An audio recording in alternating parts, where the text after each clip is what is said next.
બુટલેગરનું 3 માળનું ગેરકાયદે મકાન તોડી પડાયું।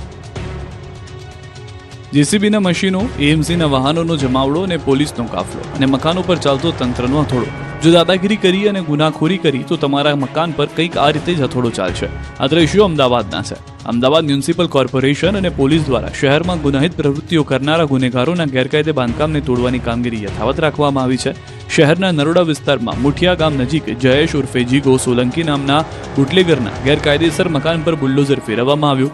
ચુસ્ત પોલીસ બંદોબસ્ત વચ્ચે ઉત્તર ઝોન એસ્ટેટ વિભાગની ટીમ દ્વારા 3 માળના મકાનને તોડવાની કાર્યવાહી કરવામાં આવી। જૂના એસ્ટેટ વિભાગની 2 ટીમો અને નરોડા પોલીસ સ્ટેશનના પીઆઈ, પીએસઆઈ અને 20થી વધારે પોલીસ બંદોબસ્ત વચ્ચે બાંધકામ તોડવાની કામગીરી કરવામાં આવી હતી। મ્યુનિસિપલ કોર્પોરેશનના ઉત્તર ઝોનના એસ્ટેટ વિભાગ દ્વારા તેને નોટિસ આપવામાં આવી હતી, છતાં પણ આરોપીએ પોતાનું મકાન તોડ્યું નહોતું। પોલીસે આરોપીના ગેરકાયદેસર બાંધકામને તોડવાને લઈને બંદોબસ્ત આપતા હવે મ્યુનિસિપલ કોર્પોરેશનના એસ્ટેટ વિભાગની ટીમે તેનું બાંધકામ તોડી પાડ્યું છે। આરોપીએ 3 માળનું આલીશાન મકાન બનાવી લીધું હતું, જેને ખાલી કરાવી અને તોડવાની કાર્યવાહી કરવામાં આવી હતી। મહત્વનું છે કે જયેશ ઉર્ફે જીગો સોલંકી નામના બુટલેગર અગાઉ દારૂ અને પોલીસ ઉપર હુમલા જેવા 32 ગંભીર ગુનાઓમાં ઝડપાઈ ચૂક્યો છે। સરકારી જગ્યામાં ભોંયરો બનાવીને દારૂનું વેચાણ કરતો હોવાનું સામે આવ્યું હતું। સુરત મહાનગરપાલિકાની બેદરકારીથી રોડમાં ખૂપી ગયો ટેમ્પો। ગેસના બાટલા ભરેલો ટેમ્પો પૂરપાટ જઈ રહ્યો હતો અને અચાનક જ ખાડામાં ફસાયો અને વ્હીલ ખૂંપી ગયા। પછી મહામહેનતે બહાર કાઢવામાં આવ્યો। આ દ્રશ્યો સુરત મહાનગરપાલિકાના પાપે સર્જાયા। સુરતના તાપીબાગ વિસ્તારમાં છેલ્લા 1 મહિનાથી મનપાએ રોડ ખોદી નાખ્યો છે। પીવાના પાણીની લાઈન નાખ્યા બાદ એક સાઈડનો રોડ પર ખોદી કાઢી માટીના ઢગલા કરી નાખ્યા, પરંતુ રોડ બનાવવાનું મુહૂર્ત હજુ કાઢ્યું નથી, એટલે દરરોજ અનેક વાહનો અહીં ફસાતા રહે છે। ત્યારે સવારે અહીંથી ગેસના બાટલા ભરેલો ટેમ્પો નીકળ્યો હતો, જે મોટા ખાડામાં ફસાઈ ગયો અને માટીમાં ખૂપી ગયો। ટેમ્પાને કાઢવાનો પ્રયાસ કરતા આખા વ્હીલ જ માટીમાં ખૂપી ગયા, એક સાઈડ નમી ગઈ। બાદમાં મહામહેનતે ટેમ્પાને બહાર કાઢવામાં આવ્યો। આવા દ્રશ્યો અહીં દરરોજ સર્જાતા સ્થાનિકોમાં રોષ ફેલાયો। બીજી તરફ અહીં વેપારીઓના ધંધા પણ પડી ભાંગ્યા છે, ત્યારે તાત્કાલિક રોડ બનાવવાની માંગ ઉઠી છે। ડાંગ જિલ્લાના વાતાવરણમાં આવ્યો પલટો। સાપુતારા, વઘઈ, આહવા સહિતના વિસ્તારોમાં કમોસમી વરસાદથી વાતાવરણમાં ઠંડક પ્રસરી ગઈ છે। સતત 1 સપ્તાહથી કમોસમી વરસાદથી ખેડૂતો ચિંતિત બન્યા છે। ત્યારે ડાંગથી સમાચાર મળી રહ્યા છે કે જ્યાં આગળ જે રીતની આગાહી છે કે હજી પણ 72 કલાક સુધી આ રીતની પરિસ્થિતિ રહી શકે છે, તો સતત 1 સપ્તાહથી ખેડૂતો ચિંતિત છે। તેમાં વધુ એક વખત વરસાદની શરૂઆત થઈ ગઈ છે। બીજી તરફ અંબાજી પંથકમાં પણ ફરી વરસાદી જેવો માહોલ સર્જાયો છે। આકાશમાં કાળા ડિબાંગ વાદળો જોવા મળી રહ્યા છે, જ્યારે ભારે પવનને કારણે વાવાઝોડા જેવી પરિસ્થિતિ છે। મોડી રાત સુધી વરસાદ પડે તેવી પણ શક્યતા છે। પવનના સુસવાટા અને વાવાઝોડાને કારણે ગરમીનો ઉકળાટ ઓછો થયો। બજારોમાં, હાઈવે ઉપર અનેક હોર્ડિંગ્સ ફાટ્યા છે। દ્રશ્યોમાં પણ આપ જોઈ રહ્યા છો, ભારે પવનના કારણે આ પરિસ્થિતિનું નિર્માણ અંબાજીની અંદર જોવા મળ્યું છે। હજુ 2 દિવસ નોનસ્ટોપ માવઠું આફત વરસાવતું રહેશે, તો આંદામાન નિકોબારમાં ચોમાસાની એન્ટ્રી થઈ।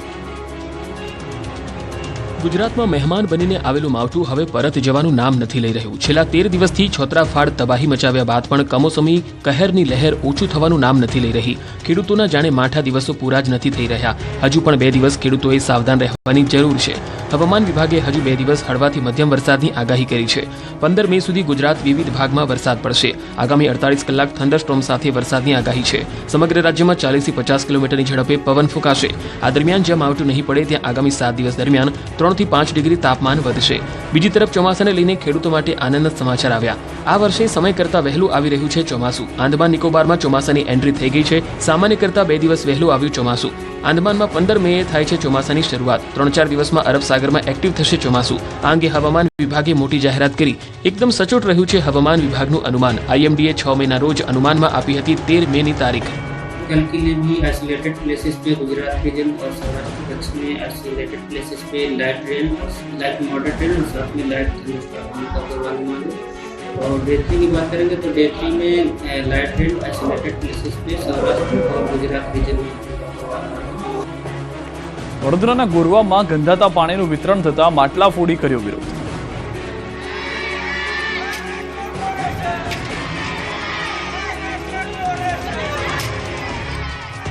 આ વિરોધનું કારણ છે ગોરવામાં ગંધાતા પાણીનું વિતરણ। વડોદરા મહાનગરપાલિકાના વોર્ડ નંબર 11ના ગોરવા વિસ્તારમાં સ્થાનિક રહીશોએ તંત્રની ઉદાસીનતા સામે ઉગ્ર વિરોધ નોંધાવ્યો। ગોરવા વિસ્તારમાં આવેલ જય ગણેશ સોસાયટી અને આસપાસની સોસાયટીના રહીશોએ ઢોલ નગારા વગાડી અને ભારે સૂત્રોચ્ચાર સાથે માટલા ફોડીને પોતાનો રોષ વ્યક્ત કર્યો। ગોરવા વિસ્તારના રહીશોનો આક્ષેપ છે કે છેલ્લા 8 મહિનાથી પીવાના પાણીમાં ગટરનું પાણી મિશ્ર થઈ રહ્યું છે. આ સમસ્યા ઉકેલવા માટે તંત્રને અનેકવાર રજૂઆત કરવા છતાં કોઈ નિરાકરણ ન આવતા આખરે સ્થાનિકોએ વિરોધનો રસ્તો અપનાવ્યો છે. રહીશોએ ઢોલ નગારા અને માટલા ફોડીને તંત્રને જગાડવાનો પ્રયાસ કર્યો અને આગામી ચૂંટણીના સમયમાં જ બહિષ્કારની પણ ચીમકી ઉચ્ચારી છે. સ્થાનિક મહિલાઓનું કહેવું છે કે છેલ્લા 12 વર્ષથી અમને પાણીની સમસ્યા છે. ગટરની સફાઈ માટે બોલાવીએ તો કોઈ જગ્યા પર જવાબ મળતો નથી. સ્થાનિકોએ કહ્યું, અમે ધારાસભ્ય કે કોર્પોરેટરને ક્યારેય જોયા નથી. અહીંયા ગટરનું પાણી પીવાના પાણીમાં મિશ્રણ થઈ રહ્યું છે. અમે કોર્પોરેશનમાં અનેકવાર રજૂઆત કરી પરંતુ કોઈ આવવા તૈયાર નથી. સ્થાનિકોનો આ વિરોધ વડોદરા મહાનગરપાલિકાની કામગીરી પર પ્રશ્નચિહ્ન ઊભું કરે છે. આ મામલે તંત્ર શું પગલાં લે છે તે હવે જોવું રહ્યું. અમદાવાદમાં હેવમોર કંપનીના આઈસ્ક્રીમમાંથી નીકળી ગરોળી, તંત્રએ કંપનીને ફટકાર્યો 50,000નો દંડ. હવે તો આઈસ્ક્રીમ ખાતા પહેલા પણ 100 વાર વિચારજો, કેમ કે ભોજનમાં તો જીવાત નીકળવાની ઘટનાઓ તમે સાંભળી હશે, પરંતુ અમદાવાદ શહેરમાં એક ચોંકાવનારી ઘટના બની છે. આઈસ્ક્રીમમાંથી ગરોળી નીકળતા ઉહાપોહ મચી ગયો. જી હા, અમદાવાદમાં મણિનગરમાં પરિવાર આઈસ્ક્રીમ ખાવા ગયો. મહાલક્ષ્મી કોર્નરમાંથી હેવમોરનો આઈસ્ક્રીમ કોન મંગાવ્યો. કોન ખાવાની મજા માણી રહ્યા હતા ત્યારે અજુકતું મોઢામાં આવી જતા બહાર કાઢીને જોતા ગરોળીની પૂંછડી બહાર આવી ગઈ હતી. જે બાદ મહિલાને ઉલટી થવા લાગતા તબિયત લથડતા હોસ્પિટલમાં દાખલ કરાઈ. બાદમાં એએમસીને ફરિયાદ કરતા મનપાના ફૂડ વિભાગે કાર્યવાહી કરી. મણિનગરનું એકમ મહાલક્ષ્મી કોર્નર હાલ એએમસીએ સીલ કર્યું. દુકાન માલિક પાસે યોગ્ય કાગળ ન હોવાની કાર્યવાહી કરાઈ. હવે તો મહિલા આઈસ્ક્રીમ ખાતા પહેલા પણ 100 વાર વિચારશે. વડોદરામાં ગરમીના કારણે રોડ પીગળી જતા કમિશનરે સિટી એન્જિનિયર અને કોન્ટ્રાક્ટરને તતડાવ્યા.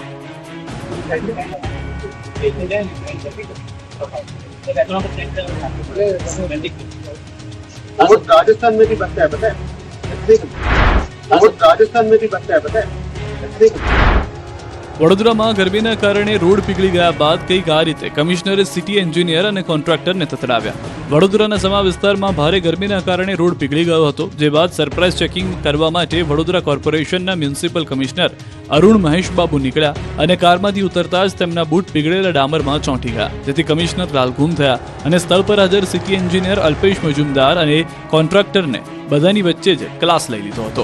અધિકારીઓને ઉપાડી લીધા હતા, કેમ કે રોડ હલકી ગુણવત્તાનો બનાવાયો છે તેવા સવાલો કરતા સિટી એન્જિનિયર અલ્પેશ મજમુદાર અને કોન્ટ્રાક્ટર ગરમીના કારણે રોડ પીગળી ગયા હોવાની દલીલ કરી રહ્યા હતા, જેથી અરુણ મહેશ બાબુનો પિત્તો ગયો અને જાહેરમાં બંનેને ઠપકો આપ્યો. રોડ તો રાજસ્થાનમાં પણ બને છે, તો ત્યાં કેમ ડામર પીગળતો નથી? જે બાદ અધિકારીઓ ફફડી ગયા. લાંબા સમય ટકે તેઓ રોડ બનાવવા આદેશ કર્યો. કમિશનરના ઠપકા બાદ સિટી એન્જિનિયર અલ્પેશ મજમુદાર રોડ પર રેતી નાખતા નજરે પડ્યા. સિટી એન્જિનિયર અલ્પેશ મજમુદારે ખોબા ભરી ડામર પર રેતી પાથરી. કમિશનરના આકરા તેવરને લઈને વડોદરાવાસીઓ ખુશ છે. ભરૂચના દબંગ સાંસદે કટકીબાજ રોડ બનાવતા કોન્ટ્રાક્ટરની પોલી ખોલ. કંઈક આ રીતે ભરૂચના દબંગ સાંસદ મનસુખ વસાવાએ રોડ બનાવતા કટકીબાજ કોન્ટ્રાક્ટરની પોલ ખોલી નાખી. ભરૂચના ઝઘડિયાના રસ્તાનું કામ લોટ પાણીને લાકડા જેવું કરવામાં આવતા અનેક ફરિયાદો ઉઠી હતી, જેથી સાંસદ મનસુખ વસાવા રોડના ચાલતા કામ સ્થળે પહોંચી ગયા. અહીં રોડની ગુણવત્તા તપાસતા પગ મારવાથી જ ડામર ઉખડી જતો હોવાનું સામે આવ્યું. ખાલી નામનો જ ડામર પાથર્યો હોવાનું ખુલ્યું, જેથી મનસુખ વસાવા કોન્ટ્રાક્ટર પર ગુસ્સે ભરાયા હતા. મનસુખ વસાવાએ કોન્ટ્રાક્ટરની ચાટકણી કાઢી. રોડના કામને લઈને સવાલો ઉઠાવ્યા. ઇજનેરને પણ ઉધડો લીધો અને ઇજનેરને જાત તપાસ માટે સૂચના આપી. કોન્ટ્રાક્ટરને પણ રોડનું કામ વ્યવસ્થિત કરવા સૂચના આપી. કડી અંડરપાસમાં ડૂબવાથી મોત મુદ્દે લોકોએ કર્યો વિરોધ. મહેસાણાના કડીમાં અંડરપાસમાં ડૂબવાથી એકનું મોત થયું હતું, જેને લઈ લોકોમાં વિરોધના સૂર ઉઠ્યા છે. કડી તાલુકા જન આંદોલન સમિતિએ પાલિકા સામે રોષ વ્યક્ત કર્યો. કડી અંડરપાસમાં માત્ર 2 ઇંચ વરસાદમાં પાણી ભરાઈ ગયું. પાણી ભરાતા લોકોને પણ ભારે હાલાકીનો સામનો કરવો પડી રહ્યો છે. પાલિકાની અનેક રજૂઆત થતાં પણ કોઈ નિરાકરણ આવ્યું નથી, જેને લઈને નાગરિકોએ જન આંદોલન કરી આવેદનપત્ર આપ્યું. સ્થાનિકોની 5 જેટલી માંગણીઓને લઈને આવેદનપત્ર આપ્યું, જેમાં અંડરપાસ, રેલવે ફાટક, ઓવરબ્રિજ સહિતની વિવિધ માંગણીઓ કરવામાં આવી છે. કડી પાલિકાના હદના તમામ બિસ્માર રોડ પણ રિપેર કરવા માંગ કરી છે. કૌભાંડી ભૂપેન્દ્ર ઝાલાની મિલકતો ટાંચમાં લીધી.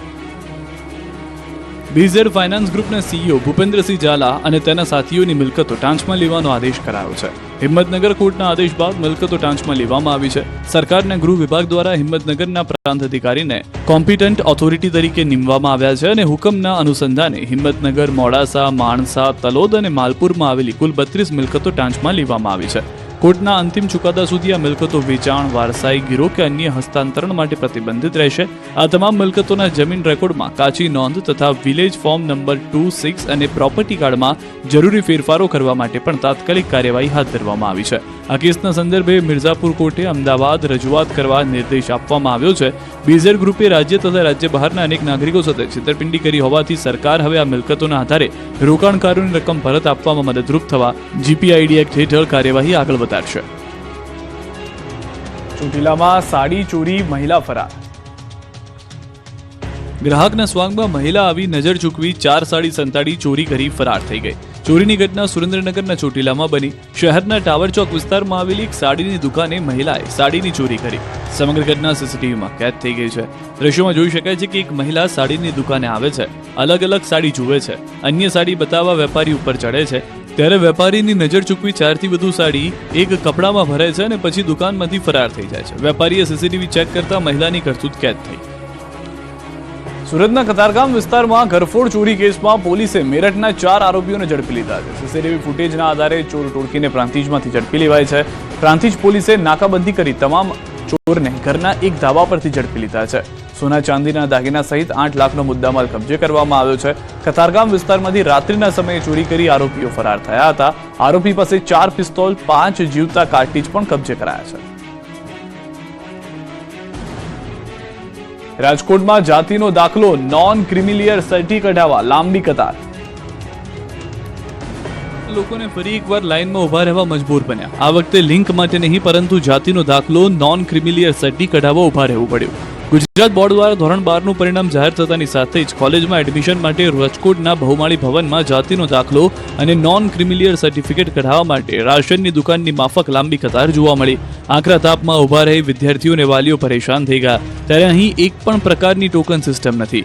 હીટવેવ વચ્ચે બારી બપોરે 1 વાગ્યા સુધી ખુલ્લી રાખવાનું બોર્ડ રાખવામાં આવ્યું છે.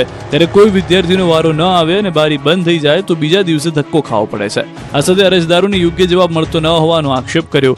કયા કયા પ્રકારના ડોક્યુમેન્ટની જરૂર પડશે તેવું પૂછવામાં આવે તો ઉટપટાંગ જવાબ આપવામાં આવે છે. સુરેન્દ્રનગરમાં ખાતરની સાથે નેનો યુરિયાની બોટલ પધરાવતા વિરોધ. નેનો યુરિયા બોટલ લેશો તો જ મળશે ખાતર, આવું ફરમાન કર્યું છે પાટડી સહકારી વેચાણ સંઘે. ખેડૂતોને ખાતરની જરૂરિયાત છે અને સહકારી વેચાણ સંઘની નેનો યુરિયા બોટલ પધરાવી દેતા વિરોધ ફાટી નીકળ્યો છે. સુરેન્દ્રનગરના પાટડી સહકારી વેચાણ સંઘ દ્વારા ખાતરની ખરીદીમાં ફરજિયાત નેનો યુરિયા બોટલ લેવાની ફરજ પાડવામાં આવી રહી છે, જેનો ખેડૂતો દ્વારા વિરોધ કરવામાં આવી રહ્યો છે. નેનો યુરિયા બોટલ લેશો તો જ ખાતર મળશે તેવું સંઘના કર્મચારીઓ દ્વારા કહેવામાં આવતું હોવાનો ખેડૂતોએ આક્ષેપ કર્યો છે. પાટડી ખરીદી વેચાણ સંઘ દ્વારા મનમાની ચલાવવામાં આવી રહી છે તેવું ખેડૂતો રિટર્ન કરી રહ્યા છે. તો ખેડૂતોએ નેનો યુરિયાની બોટલ લેવાનું ના પાડતા તેમને કલાકો સુધી બેસાડી રાખવામાં આવે છે તેવો પણ આક્ષેપ છે. માવઠાએ મીઠા ઉદ્યોગને ધોઈ નાખ્યો છે. માવઠાએ માત્ર ખેતી જ બરબાદ કરી નથી પરંતુ આકાશી આફતથી અગરિયાઓ પર પણ આફત આવી પડી છે. મહાઘાતક માવઠાથી મીઠા ઉદ્યોગ ધોવાઈ ગયો છે. ભરૂચ જિલ્લાના રણમાં મીઠાની ખેતી પર માવઠું ફરી વળતા અગરિયાઓની મહેનત ધૂળધાણી થઈ ગઈ છે. ભરૂચ જિલ્લાના વિવિધ તાલુકામાં 5000 હેક્ટર જમીન પર 110 કરતાં વધુ અગર આવેલા છે, જેમાં વાર્ષિક 28 લાખ ટન મીઠાનું ઉત્પાદન થાય છે. પરંતુ ઓક્ટોબર 2024 અને હાલમાં મે મહિનામાં પડેલા માવઠાએ કુલ ઉત્પાદનના 70% મીઠાને ધોઈ નાખ્યું. કુલ ઉત્પાદનના 30% સ્થાનિક 3 ફૂડ પ્રોસેસિંગ યુનિટમાં ઉપયોગ થાય છે, જ્યારે 70% ક્લોરીન અને કોસ્ટિકના ઉત્પાદન કરતા 11 ઉદ્યોગમાં વપરાય છે. પરંતુ માત્ર 30% ઉત્પાદનના કારણે ક્લોરીન અને કોસ્ટિક ઉત્પાદનને પણ મોટી અસર પડી રહી છે. રો મટીરિયલ્સના અભાવે કેમિકલ ઉત્પાદનના ભાવ પણ વધી શકે છે. કમોસમી વરસાદથી મીઠા ઉદ્યોગને કરોડોનું નુકસાન વેઠવાનો વારો આવ્યો. 20 લાખ ટન કરતાં વધુ મીઠાનો પાક નાશ પામ્યો છે. વડોદરામાં જીવલેણ બન્યા ખાડા, તંત્રએ ખોદેલા ખાડામાં બાળક પડ્યો. વડોદરા શહેરમાં રોડ રસ્તા પર ખોદેલા ખાડાઓ લોકો માટે જીવનું જોખમ સાબિત થયા છે. મોટાભાગના વિસ્તારોમાં વરસાદી ગટર અને પાણી તેમજ રોડના કામો ચાલી રહ્યા છે, જેના કારણે ખાડાઓ ખોદેલા છે. પરંતુ કોન્ટ્રાક્ટરની બેદરકારીના કારણે લોકોના જીવ જાણે ભગવાન ભરોસે હોય તેવું લાગી રહ્યું છે. એકતાનગર વિસ્તારમાં પાણી માટે ખોદેલા ખાડામાં એક બાળક પડી ગયાની ઘટના બની. જોકે સદનસીબે બાળક બચી ગયું, પરંતુ તંત્ર સામે પરિવારજનોએ રોષ ઠાલવ્યો. જો કોઈ મોટી જાનહાનિ થઈ હોત તો કોણ જવાબદાર હોત? આ વિસ્તારમાં એક નહીં પરંતુ અનેક જગ્યા પર રોડ ખોદીને ગટર તેમજ વરસાદી પાણીના નિકાલ માટે કામ કરવામાં આવી રહ્યા છે, પરંતુ ક્યાંય ચેતવણીના બોર્ડ કે બેરિકેડ મૂકવામાં આવ્યા નથી. જેના કારણે ઘણા સમયથી ખોદેલા ખાડાને કારણે લોકો અકસ્માતનો ભોગ બની રહ્યા છે, જેને લઈ સ્થાનિકોમાં રોષ છે. વિપક્ષે પણ અધિકારીઓની કોન્ટ્રાક્ટર સાથે મિલીભગત હોવાનો આક્ષેપ કર્યો. જોકે આ બાબતે મ્યુનિસિપલ કમિશનર કહે છે કે ખાડા યોગ્ય રીતે પુરાય તે જોવાની જવાબદારી રોડ પ્રોજેક્ટ વિભાગની છે. મેં વિભાગને સૂચના આપી છે અને જો કોન્ટ્રાક્ટર બેદરકારી રાખશે તો દંડ સુધીની કાર્યવાહી કરવામાં આવશે. અરવલ્લી જિલ્લામાં સમી સાંજે કમોસમી વરસાદ. મોડાસાના ગ્રામીણ પંથકમાં ભારે પવન સાથે વરસાદ. ઈસરોલ, ઉમેદપુર, જીવણપુર સહિતના પંથકમાં વરસાદ પડતા વાતાવરણમાં ઠંડક પ્રસરી છે. અનેક વિસ્તારોમાં હાલમાં કમોસમી વરસાદ જોવા મળી રહ્યો છે. આ પહેલા પણ જે દ્રશ્યો જોયા હતા, અંબાજીમાં પણ આ રીતની પરિસ્થિતિનું સર્જન થયું હતું. સાપુતારામાં પણ તે રીતની પરિસ્થિતિ જોવા મળી હતી. તો દાહોદ શહેરમાં કમોસમી વરસાદ ખાબક્યો છે. સાંજના સમયે અચાનક વાતાવરણમાં આવ્યો છે પલટો. હવામાન વિભાગની આગાહી મુજબ વરસાદ વરસ્યો છે. ભારે પવન અને ગાજવીજ સાથે વરસાદ વરસ્યો છે. વરસાદ વરસતા વાતાવરણમાં ઠંડક પ્રસરી ગઈ છે. વરસાદને લઈને દાહોદ શહેરના અમુક વિસ્તારો પર પાણી પણ ફરી વળ્યું છે.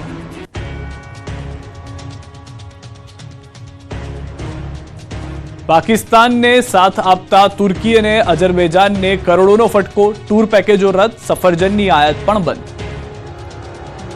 ભારત પાકિસ્તાન વચ્ચે સર્જાયેલા યુદ્ધમાં પાકિસ્તાનને તુર્કી અને અઝરબૈજાન બે દેશોએ હથિયાર આપીને મદદ કરી હતી. આ બંને દેશો પ્રવાસન સ્થળે ખૂબ જ પ્રચલિત છે. આ દેશોમાં ભારતથી મોટી સંખ્યામાં લોકો દર વર્ષે ત્યાં ફરવા જતા હોય છે. ત્યારે બંને દેશોએ ભારત સામેના યુદ્ધમાં પાકિસ્તાનને મદદ કરતા સુરત બાદ અમદાવાદમાં ટૂર એન્ડ ટ્રાવેલ્સના અનેક સંચાલકોએ આ બંને દેશોના ટૂર પેકેજ બોયકોટ કરવાનો નિર્ણય કર્યો. લોકોને પણ આ દેશોમાં ફરવા ન જવા માટે અપીલ કરી. બીજી તરફ લોકોને આ બંને દેશો સિવાય તેટલા જ પેકેજમાં અન્ય દેશોના પ્રવાસન સ્થળો જવા માટે સમજાવવામાં આવી રહ્યા છે. હાલ પ્રવાસીઓ અરુણાચલ, ઈટાનગર સહિતના નેચરથી જોડાયેલા પ્રવાસન સ્થળો પર જવાનું વધુ પસંદ કરી રહ્યા છે. મુસાફરો દક્ષિણ ભારતના પ્રવાસ સ્થળો જવાનું પસંદ કરી રહ્યા છે. સાથે જ ટૂર ઓપરેટર્સોએ તુર્કી, અઝરબૈજાનનું બુકિંગ બંધ કર્યું છે. તેમનું કહેવું છે કે ભારત વિરોધી દેશ હોય ત્યાં પ્રવાસ ન કરવો જોઈએ. ભારતમાંથી 2024માં 3 લાખથી વધુએ તુર્કી, બાકુનો પ્રવાસ કર્યો હતો. 2.25 લાખ લોકોએ અઝરબૈજાનનો પ્રવાસ કર્યો હતો.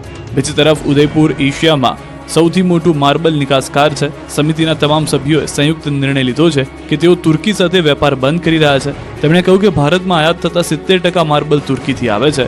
તો ફ્રૂટના વેપારીઓએ પણ તુર્કી પાસેથી સફરજન સહિતના ફ્રૂટ ન ખરીદવાનો નિર્ણય લીધો હતો. વેપારીઓ તુર્કીને બદલે હિમાચલ પ્રદેશ, ઉત્તરાખંડ, ઈરાનથી સફરજન ખરીદવાનો નિર્ણય લીધો છે.